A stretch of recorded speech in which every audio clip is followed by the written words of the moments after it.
Wala nang sisipot na groom sa kanya.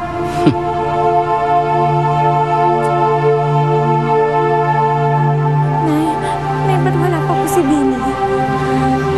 Parating na yun, anak. Hindi ko nga alam sa batang yun eh.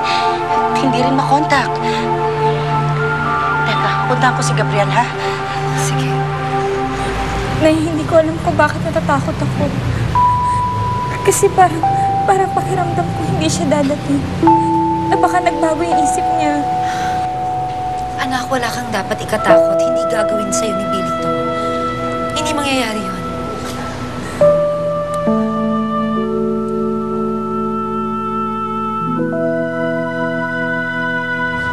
Sorry, Billy, ha?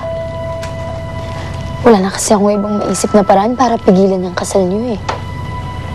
Ikaw naman kasi. Baliw na baliw ka kay Adana. Eh kung ako na lang sana yung pinakasalan mo. Pero hindi bale. Kung hindi rin lang naman tayo magkakatuloy, gagawin ko na lang lahat ng paraan para hindi kayo sumaya. Veronica, umalis na tayo rito. Baka may makakita pa sa atin. Sige. Halika, may ipapagawa pa ako sa'yo.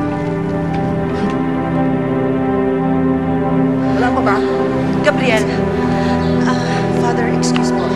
Gabriel, ano? Ano nangyari kay Billy? Bakit hindi siya sumasagot? Nasaan na siya? Wala pa nga po dito, hindi pa nga po sumasagot eh. Bakit nagkaganon? Okay pa siya kanina eh. Excited pa nga siya, di ba? Oo nga po dito eh. Kaya nga po imposible ang bago isip nun. Baka nangyari pong hindi maganda.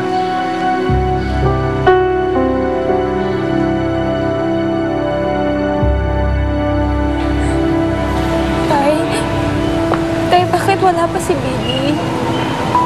Tana, baka may nangyari lang.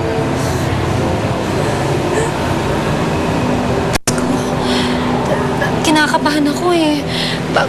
Baka naman nagbagong isip ni Billy.